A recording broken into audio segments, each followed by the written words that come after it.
Shalom, shalom. Hey, happy Sabbath. Peace to you all on this Sabbath day that's keeping the Sabbath today. If you're watching this video on another day, hopefully you're having a good day regardless, right? So Shabbat Shalom. We're the hopeful elect. This is our Sabbath lesson for today. The husbandman, right? The husbandman. We're going to talk about the men today. We're going to talk about fathers and husbands today, right? And give some advice and some encouragement and some correction and some exhortation to the men on how to run their households, right? According to the Bible, according to their role as a husbandman. Before we get started, we're going to play the blowing of the shofar. And I want to say we give all honor and praise to the Most High God of Abraham, Isaac, and Jacob, who sent his son as an instrument of salvation for the nation. And that nation is Israel. Shalom to the cleavers, Salakia. Shalom to the believers, that keepers of the commandments, the 12 tribes, and shalom to the cleavers who acknowledge us in the fame that we have throughout the earth and want to come serve our God. Like, comment, share, subscribe, all that good stuff. Hit that notification bell. And don't be afraid to hit our DMs, direct messages, and our email if you want to do this work or you've got questions. So I'm going to play the blowing of the shofar real quick and we'll get started.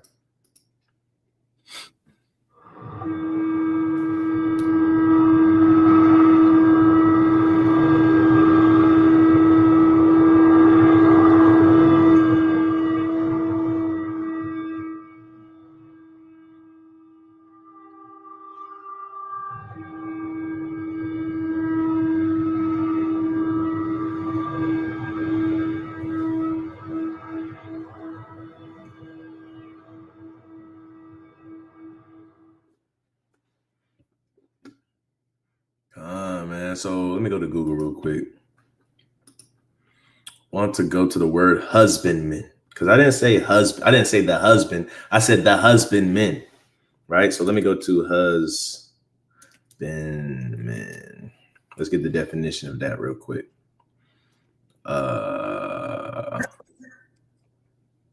Khan, if you could read this real quick, Brother Denal. Khan. Can you read? Is that too small? No, I got it. It says a husbandman is an older term for a farmer or tiller of the soil, someone who cultivates land, but it also carries meanings of careful management and stewardship, often used in biblical context to describe God's care for creation or a diligent caretaker of a family or household.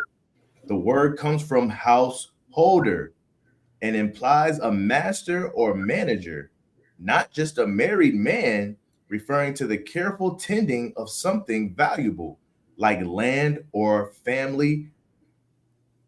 Notes. Man. Hey, that's a mighty definition. I didn't even look at this definition before making this video, but it goes along with every precept that I'm about to pull, right? It's a mighty definition of a husbandman. It seems like the Bible was based off of this definition, or this definition was based off the Bible, right? So what I'm going to do is I'm going to have Ashton Denal read this from the top one more time. And but read it like you said the other day so that I may stop you and, talk about some things that's being said throughout this definition, because it's a long definition, right? And I want you guys to understand what it is, right? So can you start from the top? A husbandman is an older term. So stop right there. Husbandman.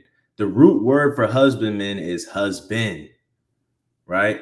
Because all these attributes that's finna follow pertain to a husband, right? Once he gets a wife, right? All these attributes pertain to a husband. That's why they called us husbands once we took a wife, because now, it's not just spiritually, but also physically, we're raising our own ecosystems, our own farms, our own land, our own gardens, right? He said, what? Be fruitful and multiply. So we're He gave us the ability to create life. We're made in his image, right?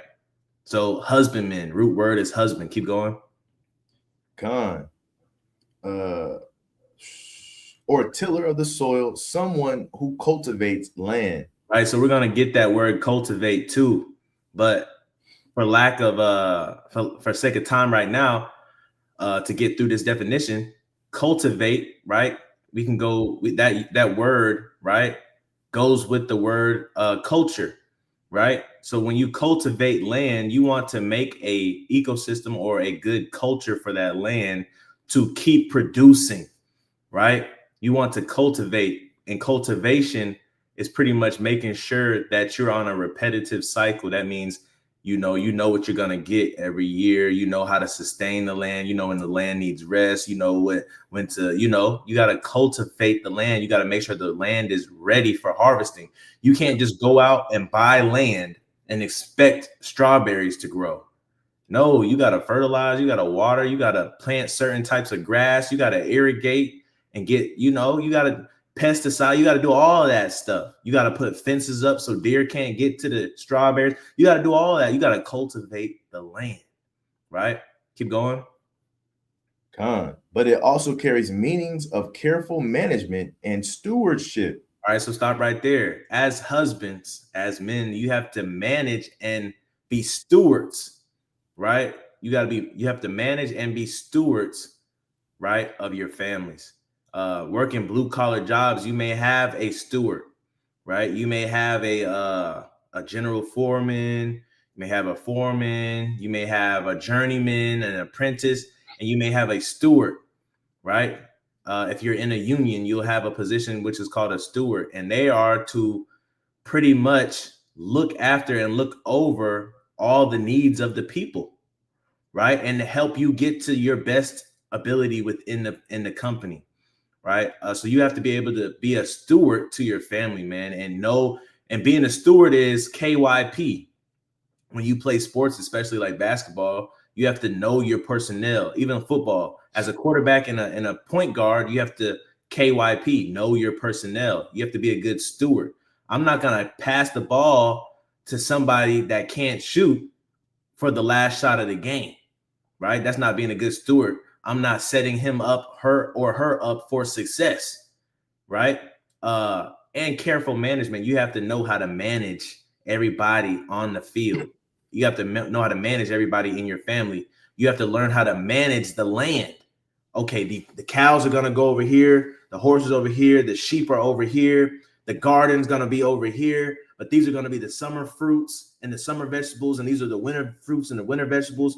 And then when this is dormant, I'm gonna lay down cotton, and when the cotton's dormant, I'm gonna lay down peanuts, and when the peanuts is dormant, I'm gonna lay down corn to give the land rest from producing that. You have to know how to manage, right? Okay, it's pruning season, so we need to go out and prune, because if not, we're not gonna have a big heart. You have to learn how to manage your family the same way. Okay, it's time for my son to learn this. Okay, I need to teach my wife how to do this. It's time for me and my wife to do this so that our relationship can grow, because it's not just about the kids, it's about us too. Well, now I need to go and make sure my kids get acclimated to and be social, and I got to do this at my job, and I got to make sure that this is working in the house, because the car has to work. If the car don't work, we can't go nowhere. You have to be a good manager even in your household, right? So this definition goes hand in hand with our job and our responsibility as men, right? Keep going. Con, often used in a biblical context to describe God's care for creation, or a Right. diligent caretaker or family or household. Right, man. Oftentimes it's referred to God in the Bible, right? Um, he sets up a vine. That vine is Christ. He sets up, he has workers, right, which are angels that are sifting, that are pruning, right? He's managing his land from his throne, right? A lot of times God is looked at as that husbandman, right? And so we have to embody those things that God has embodied, because we're made in his image. Keep going though. Con, the word comes from householder and implies a master or manager. right? Not So just a married man. husbands, us men that have families, we are the householder, right? We're the householder. The woman, she's the keeper of the house. She keeps the house. She keeps up the house, but we're the householder. Without us, there is no house for them to keep, right? So we have to hold the house together, right? And that's what being a husbandman is being a manager and a steward to hold the house together. So if the house falls apart, brothers, who is that on? It's not on the keeper of the house. It's on the householder. It's on the husband when the house falls apart. Right? Keep going. Con. It implies a master or manager, not just a married man, referring to the careful tending. Right? You read that kind of fast. You read that kind of fast. A master or manager. We got that precept too. If you want to be a master, if you want to strive for the masteries, it comes with a lot of responsibility, right? Right? So us being married men, you know what I'm saying? We possess something very valuable, and that's our families, right? That's the responsibility that we have, right? So we can end right there on that definition and get started with these precepts, man. So the first category we're gonna go into is gonna be Salakia, pruning, right? It's gonna be pruning, right? But before we get into that, let's get a base scripture. 2 Timothy 2:5. We'll read from Danal, and then we'll go to Obadiah. Con, this is 2 Timothy chapter 2 and verse 5. And if a man also strive for masteries, yet is he not crowned, except he strive lawfully. Right. If a man strive for masteries, he's not crowned unless he strive lawfully, meaning unless he's worthy of it. Right. You may trick some people, get a leadership position. You may trick some people and, get some clout. You may trick some people and become a big man on campus. But hey, to be a master at something, hey, that means that you're tried through and through. Sometimes these leaders can get confounded because they're not masters. Sometimes the big man on campus get confounded because they're not masters, right?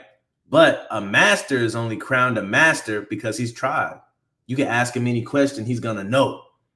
You can catch him by surprise, he's gonna know. He may be sick one day and there's a big dilemma that's going on. He know how to solve it because he's a master, right? Read verse. You had something? Also, go ahead. Also, I would say too, man, you in professions, you might have a lot of people that know what they're doing. They might be very proficient, but the CEO, the general foreman, the supervisor is always going to be considered the master, so to speak, because 9 times out of 10 they did the proper proper training, proper certification, proper schooling to be considered that, right?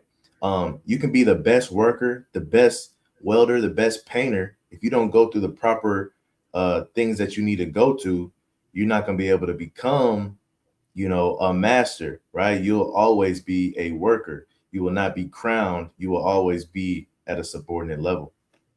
Man.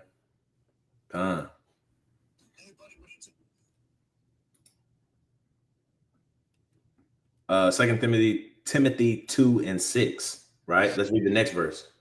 2 Timothy 2:6. The husbandman that laboreth must be first partaker of the fruits. Right. So being a husbandman, a farmer, a cowboy, a herdsman, you have to be the first partaker of the fruits.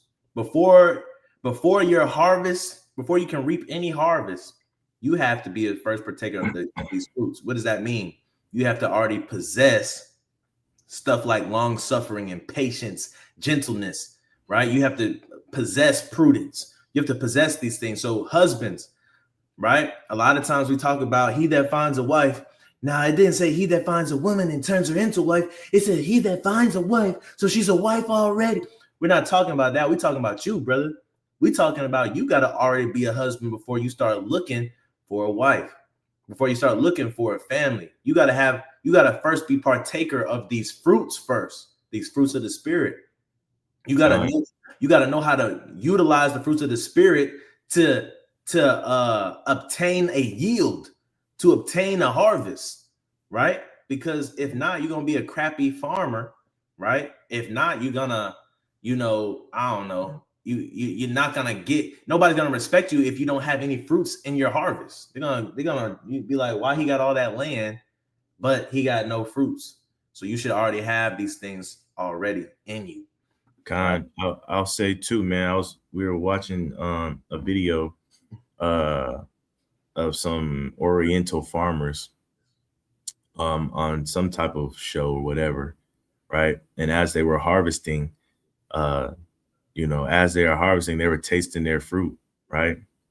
Because you got to make sure and taste that your fruit is good first before you try to offer it to anybody else, like the brother's saying, right?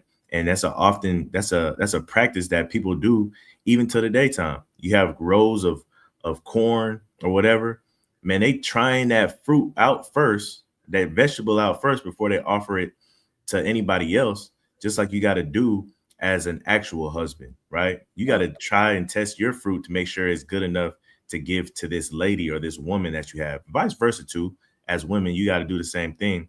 But even in farming today, that's what they do. Because what happens, me and Azrael, we were in a conference or a training, and the organization in which we work for, we often grow vegetables and fruits, right?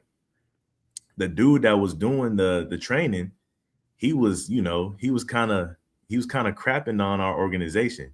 He said he had got some watermelon from our organization, and when he got them home, they were the worst tasting watermelons he had ever tasted in his life. Why is that? It's possibly because we gave it to him without tasting it first. Because if we tasted it and we knew it was mid, we probably wouldn't have given him out. You see what I'm saying? And so you got to do the same thing for yourself spiritually.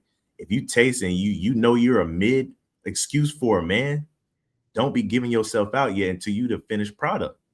Hey, also too, I was helping grade some peanuts. So if anybody knows anything about peanut farming, right, before you take up your peanuts, you'll grade them.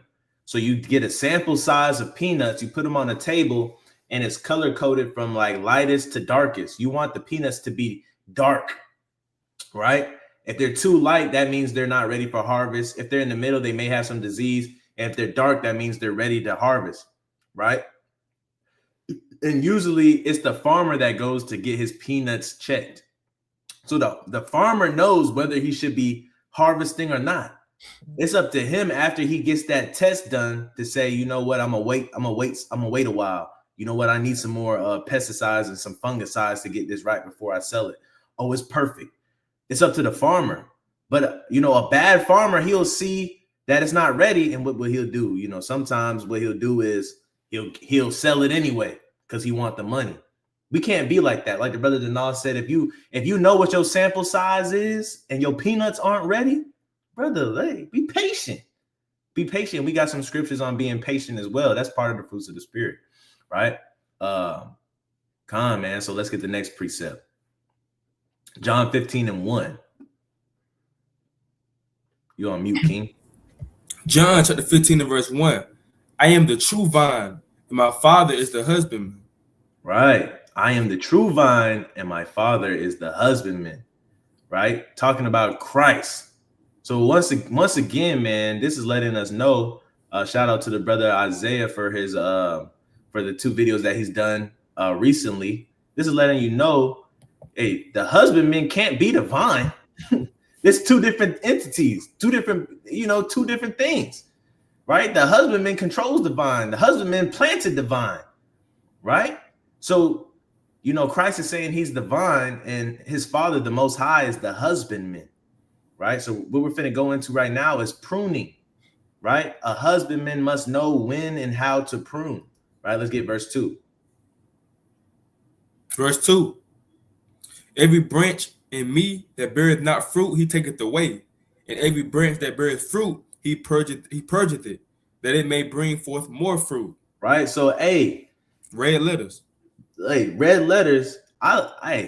John 15:2, this is what they are teaching at universities. When they teach you how to prune, they teach it just like this. They teach it literally just like this. They say, hey, if it's not producing fruit, it's taking too much energy away from the main source, right? Our fruit supply is going to be small, so you got to cut it off. That's what pruning is. So as husbands, right, as men of our households, we have to know what to cut out, whether it's foolishness and folly, whether it's bad habits, whether it's bad hobbies, whether it's stuff that's not helpful to our families or to our children or to our women, whether it's music, whatever it is. If it's affecting you, whether it's alcohol, whatever it is, as husbands, we got to know what to prune. Else our yield, our harvest ain't gonna be right. We got to know what's taking up our time that we got to cut out. It's taking too much time. I got to prune that out. If we want our harvest to be right, guess what? We have to know how to prune. If it doesn't produce fruit, what does it say?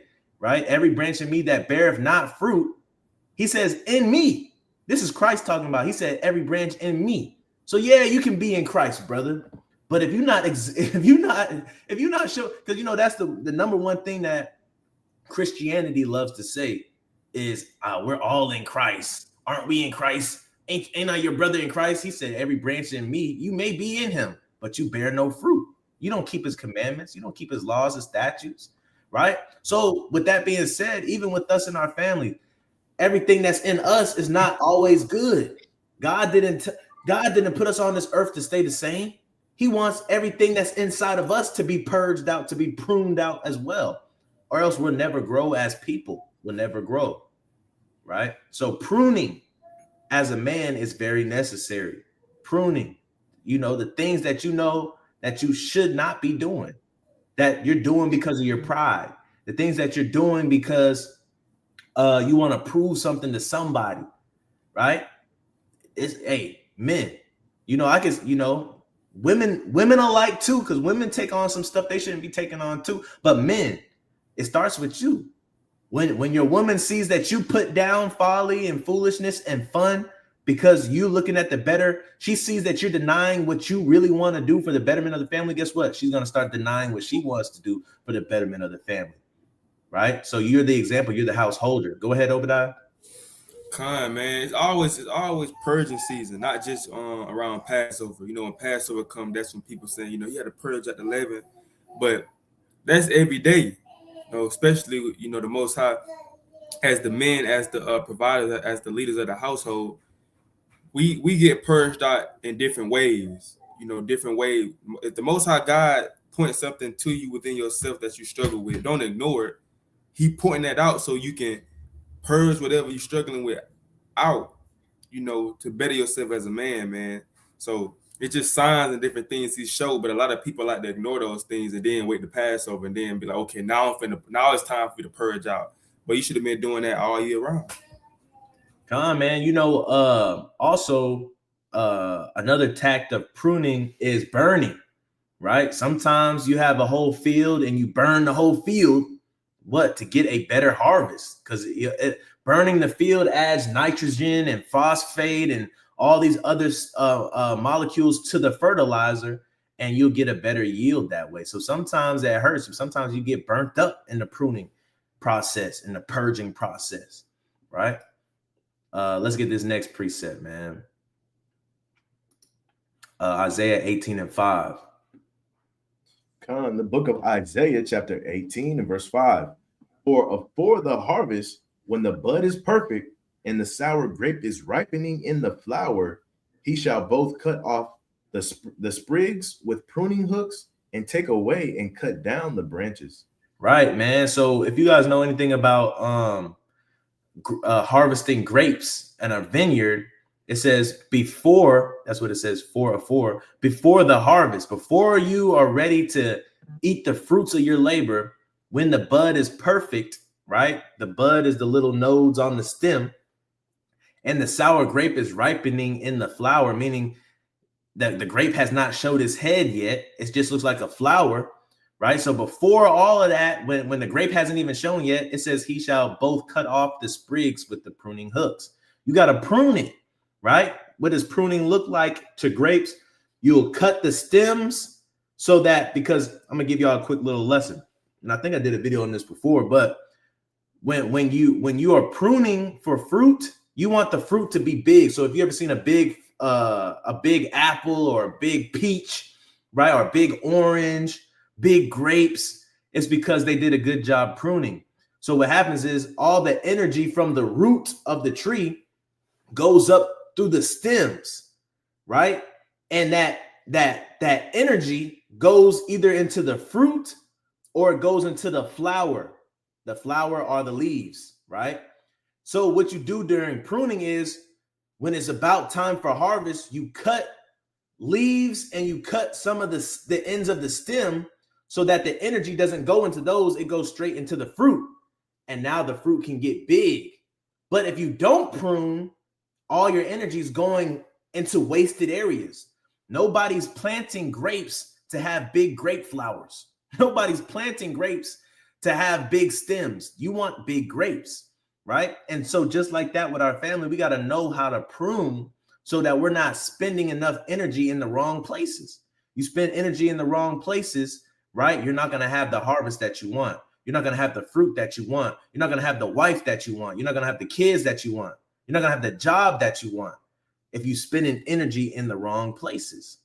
So we got to know how to cut certain things out of our life that are prohibiting us from growing, right? Let's get this next precept. So that was pruning, right? Now another thing that farmers have to be, or husbandmen have to be, is patient, right? Earlier the brother said tarry longer, right? Patience is another fruit of the spirit. Farmers have to be patient. You can't just plant something and, you know, overnight you're gonna have a field full of whatever, right? You can't just buy a horse and it's never been ridden and you can just hop on it and now you can ride it everywhere. It's gonna get some attitude sometimes. You're gonna have to break it in, right? You're not just gonna have some cows and automatically expect buckets of milk every day. No, you got to get them pregnant, right? You being a husbandman, it takes patience, right? But you have to be able to see the vision as a husbandman, right? You have to understand, hey, if I spend all my money on 2 bulls and 4 heifers, man, in 3 years, I'll be a millionaire. Man, if I spend all my money on all these seeds and this tractor, I'll be a millionaire, right? You got to know as a husband, you playing the long game.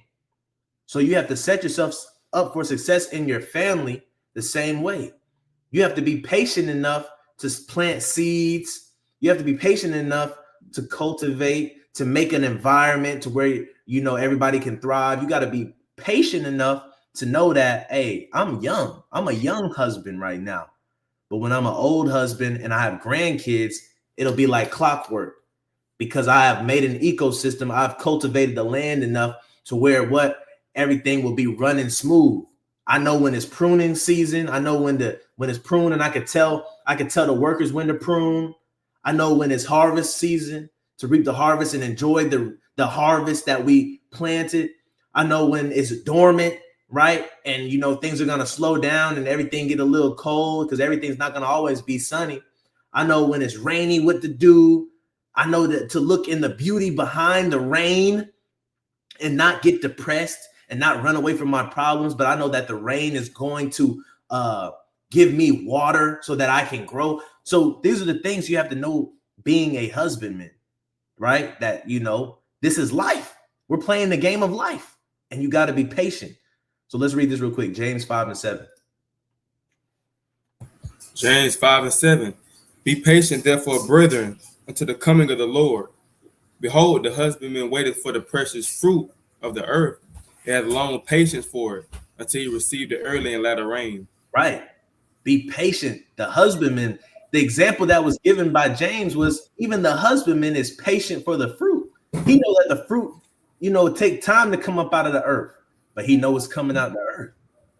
In the meantime, while I'm waiting for this fruit, you know, I'm going to make sure that the grass is watered. I'm going to make sure that it's well fertilized. I'm going to make sure that there's no weeds in the way. I'm going to make sure no animals are getting to it. That's what I'm going to do in the meantime while I'm patient, right? It says until he received the early and latter rain. right? Because you get that early rain. That means you don't have to water it yourself like that, right? Then it may dry up a little bit, and then that latter rain, that end rain right before the harvest, is going to make it easier to pull up. It's going to make it easier to come up out of that soil, and it's going to give it that last little bit of nutrients for that fruit to swell up, right? So let's move on. But the husbandman is the example. To be a husbandman, you have to have patience, right? Leviticus 18:5. The book of Leviticus, chapter 18, and verse number 5. Ye shall therefore keep my statutes and my judgments, which if a man do, he shall live in them. I am the Lord. Right. Oh, Salaki, I think this was from yesterday. Yeah. Wait. You pulled it out yesterday? Yeah, I think that was from yesterday. I don't think I was supposed to get that one. And maybe the Lord wants you to pull it out. Speak on it. And man, when we keep these statutes and judgments, man, you know what I'm saying? We don't live by them, bro. It's like we live for the fruit that we plant. You know what I'm saying? And the fruit that we have to have, being partakers first, is the statutes and the judgments. So the traits that we already possess, guess what? It's gonna come back full circle. And what's gonna happen when it comes back full circle? We're gonna eat off of those same fruits. Yeah, that's a good point. You know what I'm saying? We're gonna live by them, but you'll also die by the things that you do as well. So if you're not doing the things, if you're not ready, if you're not being a good husbandman, you're gonna die by those things, right? Come on, you tie that thing up to the lesson. Come on, man. Go ahead, sign me up to be a pastor. Let's be honest. Proverbs 22:6, man. Let's get this one, right? So we talked about pruning, we talked about patience, right? And a husbandman also has to be able to teach and to train, right? Why does a husband have to be able to teach and to train? You gotta be able to teach the cows how to move from pasture to pasture. You gotta be able to teach the goats. Brother Denal knows this. You got to be able to teach the goats how to listen to your voice so they know when to come in and when to go, right? When it's time to milk and when it's not, right? You have to be able to teach a branch how to grow straight up so that it doesn't grow out to the side. You got to train it to do those things while it's growing from a kid, from a baby, from a calf, right? From a seedling. Go ahead, Obadiah.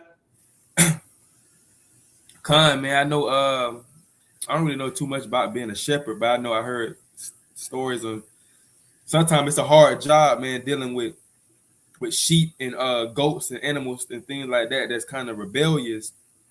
And you got to have patience when it comes to them, and then with us, when we go out and teach our people, the Bible said we are sheep, but we the lost sheep, and the Bible said that we rebellious and stiff-necked. So it's like we the same way a shepherd got to be patient when he's dealing with animals, the same way we got to be patient when we're dealing with our people, because they lost sheep and they have like tendencies the same as a actual sheep, a stiff-necked and hard-headed animal like a ox and things like that.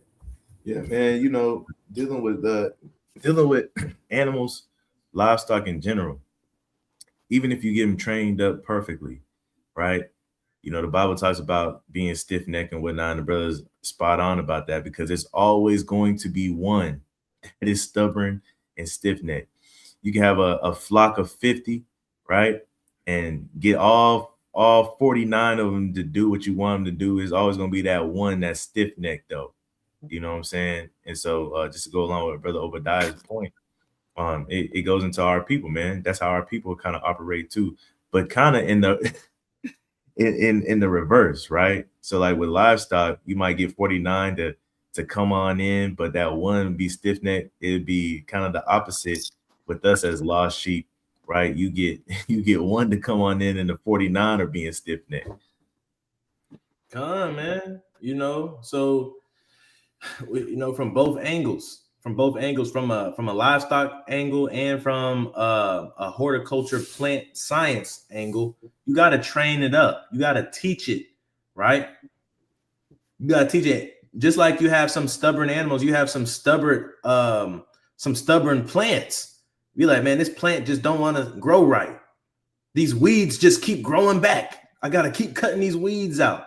But you gotta train it up so that it will look the part and be the part. A lot of times, for example, muscadines, right? You may not notice what muscadines actually look like because it's a wild plant, right? In the wild, it looks like a bush.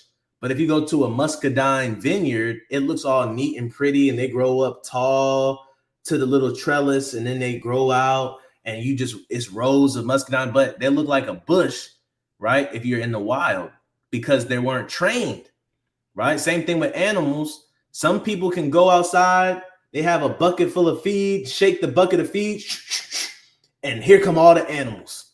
They're trained. They know when it's feeding time. But sometimes if they're not trained, you do that to some wild animals, they're gonna run away from you, right? So we as husbandmen, we have to know how to train up and teach our families, right, man. That's that's an old trick they used to do back on the farm, where we had supervisors, man, or head husbandmen that would come and check on the animals that we were taking care of. And you can always tell the animals are going to tell on you. You know what I'm saying? Just like your fruit and your vegetables would tell on you too if you're not taking care of them. But animals are going to tell on you. If they hungry, they're going to be screaming. As soon as they see a person, they're going to bah, bah, bah. You know what I'm saying? The cow's going to move, right? Horses going to neigh. If you ain't feeding them, they're going to let you know, right? Not only that, if you haven't been tending to them, if you haven't been spending time with them, little things like that, man, you come with a bucket and you start shaking it, they should come running up to you because they know that bucket means feeding time. If you haven't been feeding them, man, they're not going to know what that bucket means, right? You're going to shake it and they're not going to come. That'll tell on you right there to let you know you ain't been spending enough time with your herd also, man. So, going into being a husbandman, man, you got to tend and take care. You got to be diligent, right? You got to going back to those definitions, man. You know what I'm saying? You gotta tend, take care and have good stewardship over the things that you're in charge of, man. Come, man. And in that scripture when Christ said, my sheep or the flock, my flock knows my voice, my sheep know my voice. And man, when you live in that lifestyle, you understand that, because you understand that these animals get accustomed to a certain person and a certain voice, and they listen to it and they come. That's a fact. Right? Whether they make a noise, a weird noise, a clicking with their mouth, whatever they saying, right? Them animals know that the inflections of that person's voice, they know it and they come. And so it's mighty that the Most High God used that through his son to give an example that his sheep know his voice. Because if you're not his sheep and you don't know his voice, you're gonna keep doing whatever you're doing. Man, one thing I'll say, man, is being a husbandman, husbandry in itself is very spiritual, right? I always often refer to it as the magic that happens underneath the ground, right? But you put a seed in the ground and it becomes this big watermelon, man. That's spiritual, man. That shouldn't happen, right? People say, through science and all that stuff, yeah, it should happen because of X, Y, and Z. But just think about it. I'm putting this seed in dirt and it's coming up as a watermelon, man. That's spiritual. Same thing for animals. When the Most High says we have power in our tongues, right? And all of this stuff on an everyday basis, when we're dealing with people, it might go over our heads. But when you deal with animals, man, you can see that power in your tongue really does matter when they can notice your voice out of 100 people, right? Not only that, man, these animals got internal clocks, man. They can't tell time. For instance, for my dog, he can't tell time, but every day at 8 o'clock, he barks on the dot. 8:01, it might be 8:01 or 8:02. He gonna bark. He don't know how to tell time, but he knows that 8 o'clock every day I feed him, right? And so he has an internal clock. That's spiritual right there, right? It's these animals and these vegetables and these fruits, man. That's why the Most High said husbandry is ordained. I don't know if the brother got the scripture or not, but that's why he says husbandry is ordained, man. That's one of the reasons why I chose to work in agriculture, man, because you can learn so much wisdom and gain so much guidance from dealing with things that you need to take care of, man. It'll help you out in life as a as a as a farmer and as an actual husband and father, right? Come, man. I didn't have that preset, man. You can we can get it towards the end. But yeah, that's right, man. You know, being a husband, man, you understand, even us as father figures and husbands to wives, we understand we possess seed ourselves, and we start off in this world by ourselves. Where they in the world they like to call it single. We start off in the world by ourselves, and depending on how we use our seed, we could become something mighty, right?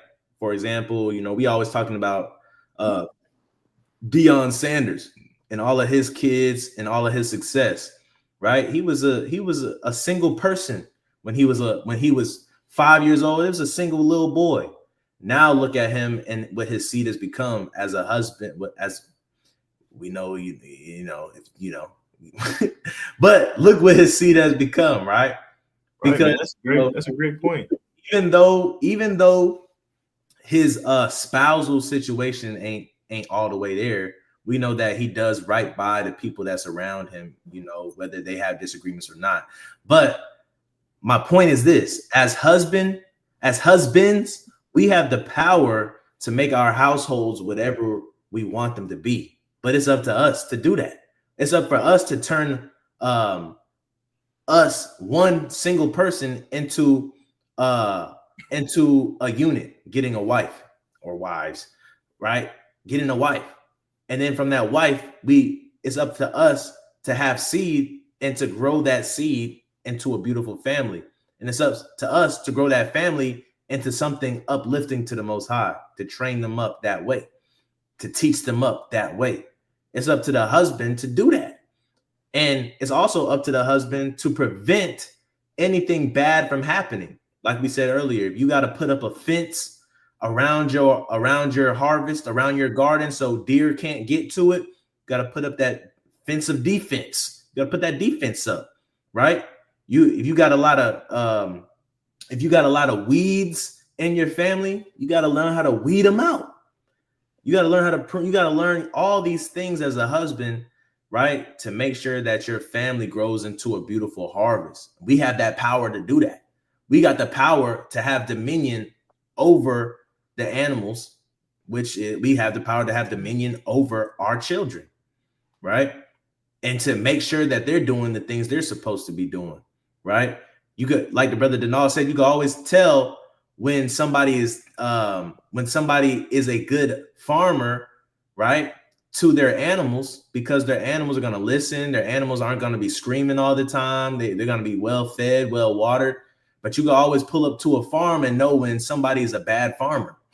Right, man. You ever seen them parents that take their kids out into the public and their kids is, you know, getting at the food, and their parents always say that one phrase, "Boy, stop eating like that, acting like I don't feed you." You know what I'm saying? Because even your kids will tell on you. You know what I'm saying? When kids, man, they just like them sheets. They ain't got no filter, man. You gonna get out in the public, they gonna let it be known. A lot of people have kids that can't really talk right now, man. We got toddlers and all that stuff. But best believe when they learn how to talk, boy, they gonna tell on y'all. Right.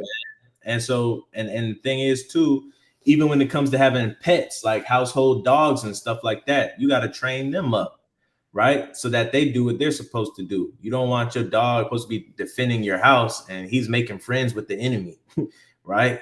He wants the enemy to pet him. You know what I'm saying? And so, or you take your dog everywhere and he can't seem to stop jumping on folks, man. You know what I'm saying? Teach him when he's young not to jump on folks.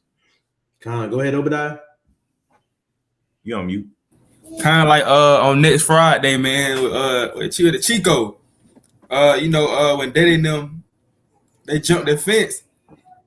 Oh, he was barking at first. He was until they gave him that weed brownie. He was barking at first, but he became friends with him. You know, he became friends. He was supposed to go in the house and let them know we got. But he kind of was too high. But I forgot he did bark at first. Come on, man. So let's read these precepts on training and teaching, right? Proverbs 22:6. Is it on me? It's on me. Go ahead. It's on Con. you. Proverbs chapter 22, verse 6. Train up a child in the way he should go, and when he is old, he will not depart from it. Right. So once you train up a vine tree in the way that it should go, right? And when you train up a vine tree, sometimes you use some string and you tie it to a post so you can teach it to grow straight up. Sometimes you use some tape. Sometimes you use zip ties, right? Sometimes you use PVC pipe, right? And these things train that vine, that piece of wood coming out of the earth, to grow a certain way. And once it's trained, you don't got to worry about it anymore. It's going to keep growing like that for years and years, right? It's not going to depart from how you trained it, right? Let's get this. 1 Peter 3:7. 1 Peter 3 and verse 7. Likewise, ye husbands, dwell with them according to knowledge. Right. So now we talked about the kids in the last verse, train up a child, right? You, as a husband, you got to be able to train your kids up, man. As a husband, you have to train them. Yeah, we know that the women are supposed to teach them things and get them ready for life, right? But as a husband, you got to train them to know how to give respect. As a husband, you have to train them to know how and what is okay and what is not okay. As a husband, you have to train a kid to know routine. Hey, every night, we read the Bible. Hey, every Sabbath day, we don't watch that. We don't do that. We don't say that. You have to train them up to know, hey, you treat your mom this way. Hey, you got to train your kids up to know these things. When we're in public, we behave like this, right? You got to train your child up when they're young. They say before they turn 5, you got to train them up, because if not, they say you have problems, right? And you got to also know that training is safety.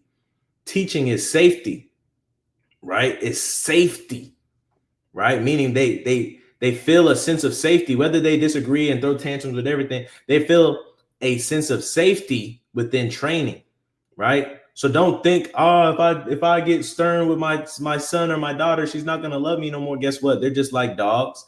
They're gonna smile in your face and hug up on you the next day. Hey, look, because all it is you're training them. So don't let the emotion of your kids get in the way. You've got to train them. Don't let the emotions of the animals, when you're a farmer, get in the way. Don't let the wildness of the plant get in the way, the stubbornness of the plant. No, train it up, because that's going to save you a lot of headache in the future, right? That's a good point. Just to let me back on that, man.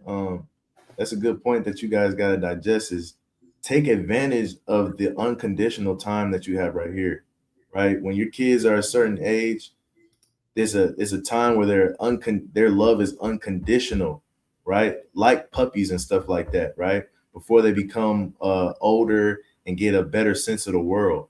Take advantage of that time right now, right? Because that's a vital time for you to train them, right? And put your foot down, right? And when they look back, they might have the attitude like, yeah, I'm glad you did that back then. I can appreciate it. Because if you would have did it right now, man, I probably would have had some words for you. Take a time right now, man, while your kids will still love you unconditionally, bro. And to use it for your good, man, to use it for their good. Don't wait till it's too long. If you try to train a dog, when after it's been you training a 3 or 4 year old dog, it's not gonna go well, right? That dog is stubborn and stuck in his ways. You know what I'm saying? So take advantage of that time when they're at their adolescence and they love you unconditionally because they don't know not to. Yeah, in adolescence, they're always talking about the bad side of that. Oh, she's been groomed. He's been groomed to do that. They, from birth, they over sexualize this person. From a young age, this person was exposed to X, Y, and Z. But you got to understand that works on the righteous side too. A lot of times on the other side, when people know that something evil has happened to a kid, how can they not see what was done to them was wrong? How could they still love that person? How could they go back to that? Because like the brother Denal said, when you're an adolescent, you don't know better. You think that's the way of life. Same thing with righteousness. If you instill that righteousness in them, when they grow up, You know, you may have people in the world, you never celebrated Christmas. You don't want to celebrate Christmas. They don't care about it because they was groomed to, and they was brought up experiencing the Sabbath and Passover and things of that nature, right? So to be a righteous husbandman, you have to groom your kids in the right way. I know that's a triggering word to say, but you got to groom your kids in the right way, right? So just like you have to train and teach your kids, right? You have to do the same with your wives, right? So let's read this from the top. 1 Peter 3:7 again. 1 Peter 3:7. Likewise, ye husbands, dwell with them according to knowledge, giving honor unto the wife as unto the weaker vessel, and as being heirs together of the grace of life, that your prayers be not hindered. Right. So talking to the husbands, man, you have to deal with your wife according to knowledge, right? Meaning what? You have to know how to deal with her. You have to know how to teach her. You have to know how to train her, right? You have to know your personnel. You have to deal with your wife according to knowledge. So you have to have knowledge before you deal with her, or dwell. Salakia, you say deal with her, dwell with her, right? You have to have knowledge, right? So when you're going to have somebody help you in this farm, for example, there's a farm worker that used to work with the brother Denal, right? And he was an older guy, and you couldn't just talk to him any kind of way. You had to have knowledge of who that guy was so you can get the best out of him, right? Because if not, he might cuss you out. He might go home early. You know, he may take a long break. He may not come back from lunch because he felt disrespected or whatever. You had to dwell with him according to knowledge. So just like that, when you take a wife on, you're taking on another farm worker to help manage your farm, right? You have to be able to know how to dwell with them according to knowledge. And you have to give honor to that person because they're helping you out, right? They are the weaker vessel. They may not know as much as you. They may not get it right. Certain things that come easy to you in your mind, it may be complex to them, right? You may be like, man, how can she not understand this? How could she not get this? It's simple, but you have to deal with them according to knowledge and break it down in a simpler way, right? A lot of times too. So like your way, because you're heirs together, right? For the grace of life, meaning you guys both have inherited this farm, this land, once you made her your wife, right? And the Most High God said, y'all have to, for your prayers to be accepted about the fruitfulness of your land, right? Y'all have to work together. If not, you're not. If the keeper of the house and the holder of the house aren't on the same page, there is no house. A kingdom divided can't stand. Go ahead, though. I think Obadiah has something too. Oh, my bad. I was just gonna say, sometimes when you're knowing your personnel, man, and you're dwelling with them according to knowledge, a lot of times, sometimes it looks like allowing them to speak, man. You know what I'm saying? That's one thing I learned being around several jokers on the farm is, they might not be right, but allow them to speak, right? Allow them to get their thoughts out. Allow them to feel like they're contributing. Allow them to feel like they're a part of what's going on, right? And sometimes you can take a back seat, and they say there's multiple ways to skin a cat.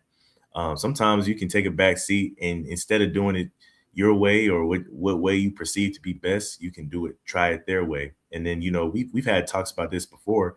You don't always have to agree with somebody to do it their way. Sometimes you can do it their way, and if you think it's gonna fail, put it to the test, man. You don't have to say, "Oh, I think it's gonna fail, and we're gonna see because we're gonna do it your way." You can just shut up, have it in your mind, be like, sometimes I can't tell this brother that it's not gonna work. Sometimes we just gotta show him. So we gonna do it his way, and if it don't work out, he can look to me, and we can go about it a different way. And you can take that into your own family decisions. You know what I'm saying? It's okay to take the back seat sometimes and let somebody else, because at the end of the day, what they say that the best option will prevail, right? If God said if it's of God, it will flourish. If it's not, it'll come to nothing, right? Oh, yeah. Yeah, man. I especially us as men, man. If we decide we want a wife and things like that, we should have some type of form of knowledge. And if we don't have the knowledge, we should be willing to figure out the knowledge. Like just say, especially about the scriptures, 100% about the scriptures. You know, if you want to be that person, that man, if she come to you with questions about the scriptures, to know the answer, and if you don't know the answer to the question, to be willing to go search and get into the information to try to help her out, man. You don't want to be a man, you know, that's supposed to be a leader, and you know you stand on the Bible and you don't really know about the Bible, and you don't have the effort to look more into the Bible to be able to answer questions for your household. Another thing too, just say, because I know it be plenty of times when brothers want to pursue another wife, and it's like brothers didn't do the due diligence to look into, okay, what comes with this? Am I able to do this? How can this benefit my household? A lot of times it'd be like, okay, well, I mean, she look good, and that's it. But we got to count the cost, and as men, we have to look ahead and count the pros and cons of certain situations, you know, in order for your household to be, you know, to grow and things like that. You gotta make it make sense, man. Come, man, you know, being a husbandman, right, of our farms, right, we are the managers. So you have to understand what's gonna burn your workers out, right? What's gonna burn your subordinates out, right? What's too much for them. You have to find a balance of how to push them, how to train them, and what's too much for them, right? This may be too much for them right now. Maybe after, you know, they get some training, they'll be ready for it, right? This might overwork them, burn them out. They might try to look for another job, right? All these things apply to your family and to your wife, right? So we have to be good husbandmen to our wife, man, and teaching and training. So we went over pruning, patience, teaching and training. Now let's go into watering. Now, as a husbandman, you have to know how to water, right? Whether it's animals need water, right? Whether it's food and plants, they need water. And what does water do? Water brings about life. You cannot live without water, right? You cannot live without water. So we have to know as husbandmen how to give life to our families, give life to our kids, give life to our women, our wives, because it's not just about creating a life, it's about giving life, right? And making sure that they are always hydrated, right? Because if you have a poorly irrigated field, all your plants are going to die, right? If you don't go back to the watering hole and fill up the troughs with water, right, all your animals are going to die. They need water, right? Go ahead, Obadiah. Man, you can look at it like, you know, your family as like plants. Like you gotta feed a plant water for it to grow. You're not gonna put no Mountain Dew inside no plants and expect the plants to grow, and you constantly feeding the plants Mountain Dew or Dr. Pepper or Sprite. No, you're gonna feed it water. You're gonna give it things it needs to grow. And that's the same way when it comes to you being a man. Thank you.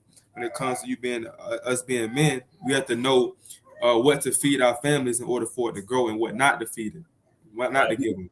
We also got to know how much to water them, because a lot of people get into farming and they're not watering enough, and they're wondering why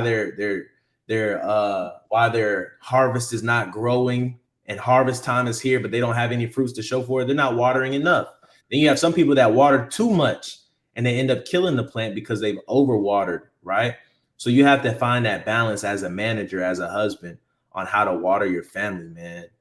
And that can look a variety of different ways, but giving life to them, whether it's time, whether it's letting them figure something out, whether it's giving wisdom and counsel, whether that's letting them explore the world and you exploring the world with them, and taking time out of your day and taking time out of your week to make sure that they experience certain things. You have to give them life, give them hope, right?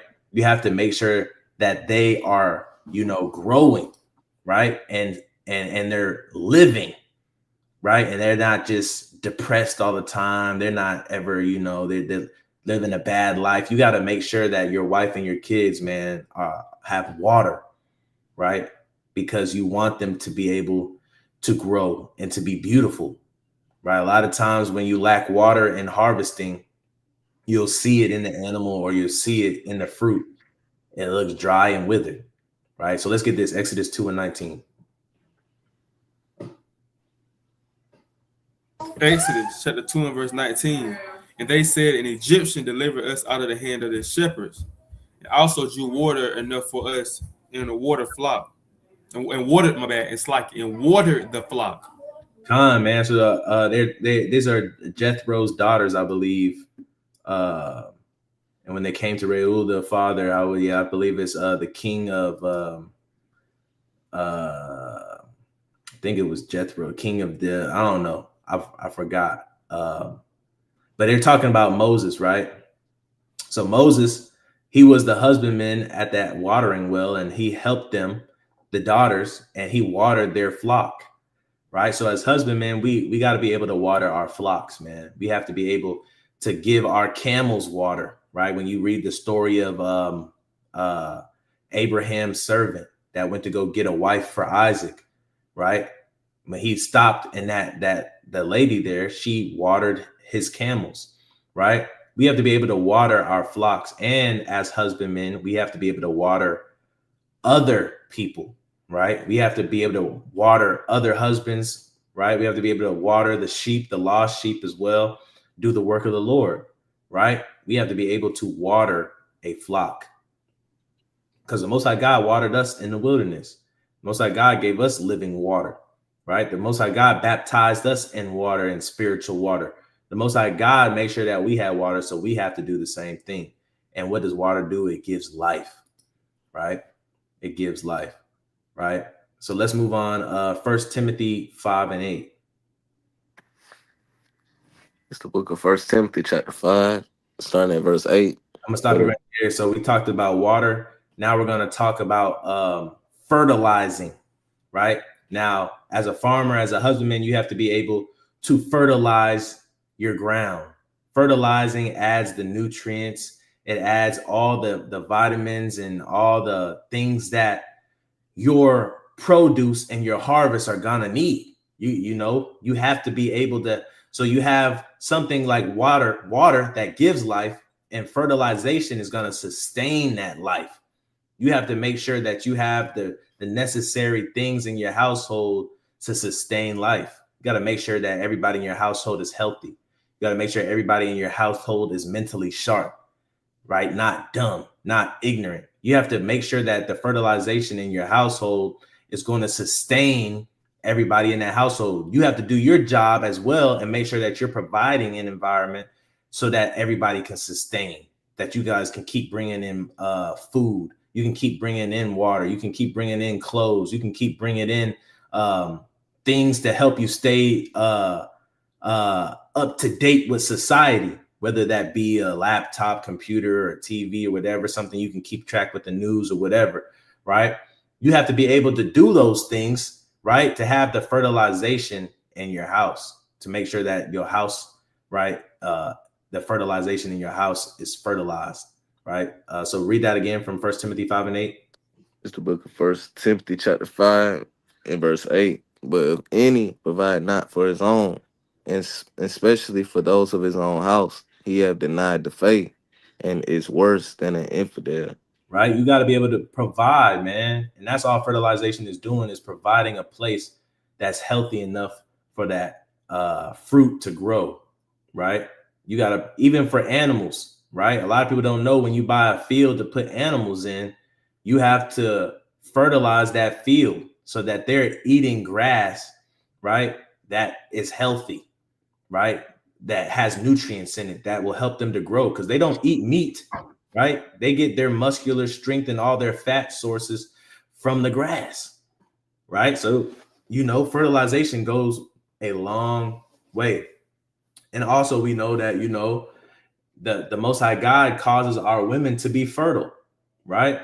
And so a lot of times our women, they'll be the ones to fertilize and help fertilize your garden, right?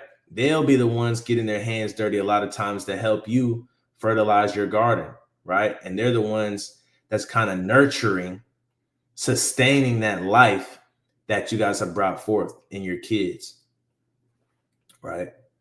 Let's get the next precept, Deuteronomy 4:9. We almost done. In the book of Deuteronomy, chapter 4 and verse 9, it says, "Only take heed to thyself, and keep thy soul diligently, lest thou forget the things which thine eyes have seen, and lest they depart from thy heart all the days of thy life. But teach them thy sons and thy sons' sons." Right. So now what we're going into is cultivation, right? Let me get that definition real quick. Cultivation.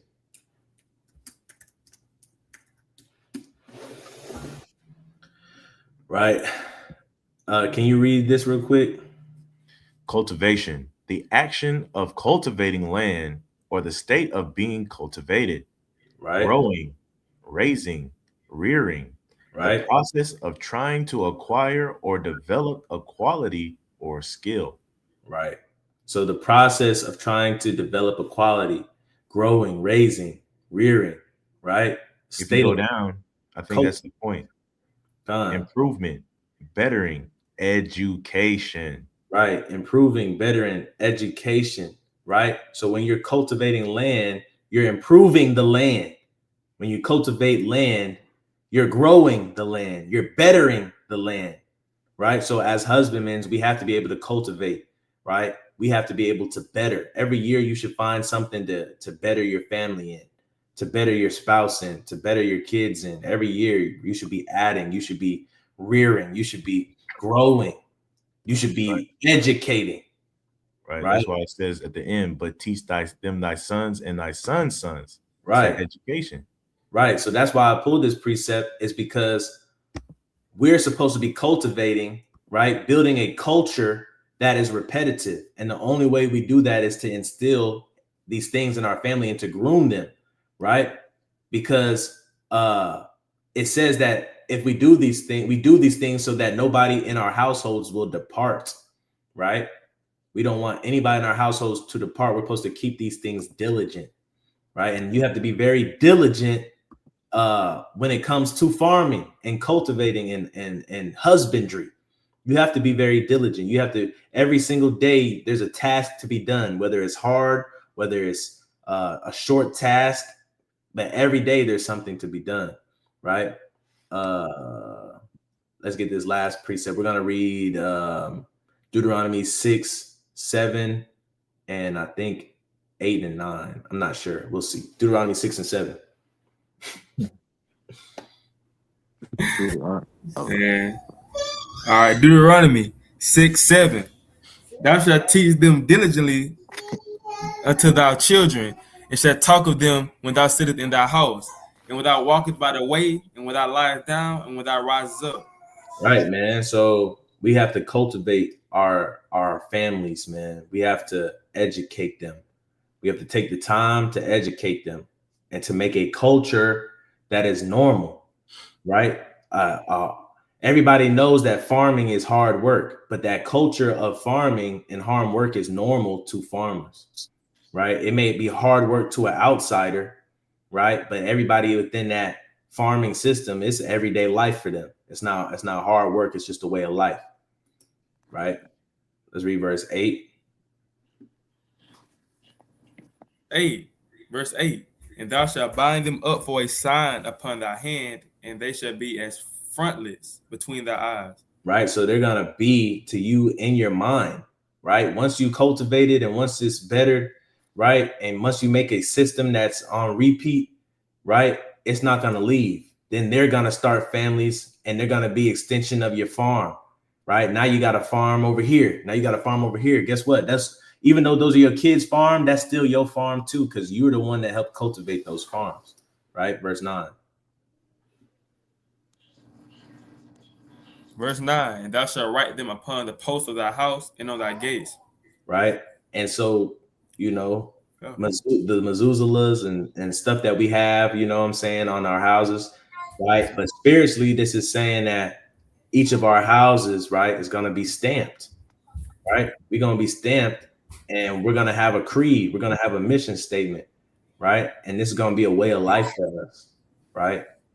And this is all a part of a husbandman's job, because without the husbandman, these things ain't going to happen, right? Without a husbandman, you know, these things ain't going to be brought up. It's not going to be enforced, right? I was talking to a brother the other day, and he was telling us in a group chat, yeah, I think this sister's out of the truth. I think she back in the world. And I told him my thoughts is, without a husband, you know, you can't expect her to stay in the truth. Without a husband, you can't expect her to know her guide rails. You know, she's gonna always test boundaries as a woman, as a weaker vessel, and she has to have a husband to tell her, nah, you're going out of bounds. Nah, let's not do that, right? There was an order put in place for a reason, right? And so to question a woman if she's in the truth when she doesn't have a husband, right? You know, you can't blame her for it. But a lot of times they do step outside of the confines of the truth because there's no husband, right? There's no husband. For example, if let me ask Brother Denal, right? Because he was in a situation like this. When you're working a farm and your manager quits, you're gonna have your workers start working outside of the fines of their job roles. They're not gonna come back from lunch. They're gonna take longer breaks. They're gonna be hiding out because there's no manager. They don't have there's no overseer or covering.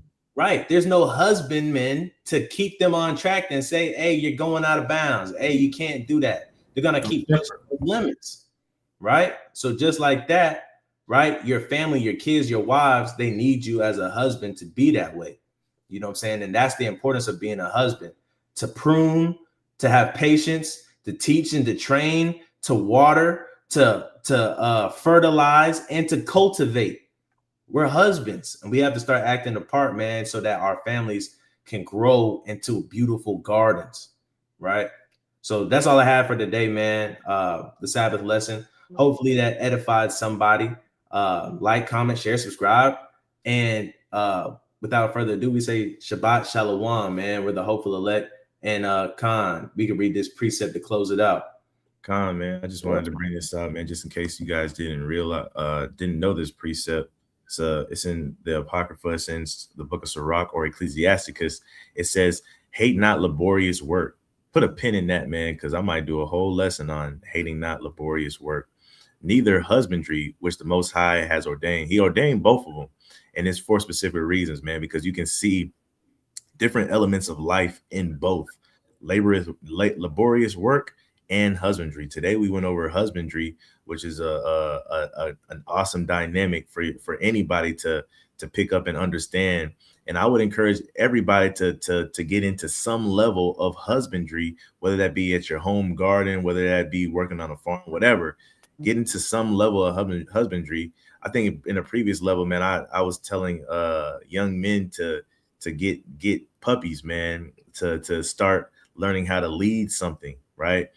These things are, you know, anybody can do, but it will just help you further your skill set as a husband, as a cultivator, as somebody, as a steward in life in general, right? And you can take a lot of these principles that you get from laborious work and husbandry into real life. Without you, Khan, man, hate not laborious or laborious work, man. Because I'm not saying that, you know, having a family is gonna be easy, but that don't mean that you have to hate it and give up. We know a lot of men, they give up and they feel like that I shouldn't have to do all this. I shouldn't have to be the one to do this. I shouldn't. Hey, man, don't give up. Keep working at it. Don't hate the work, man. Don't hate the work. Your job role has been ordained, man. So, you know, like our big brother Christ said, if you're not gathering together the flock, you're scattering the flock. So gather together, O nation not desired. We're the hopeful elect. This has been a Sabbath lesson. The husbandmen. Shabbat Shalom. Peace to all you guys. Have a restful, peaceful Sabbath.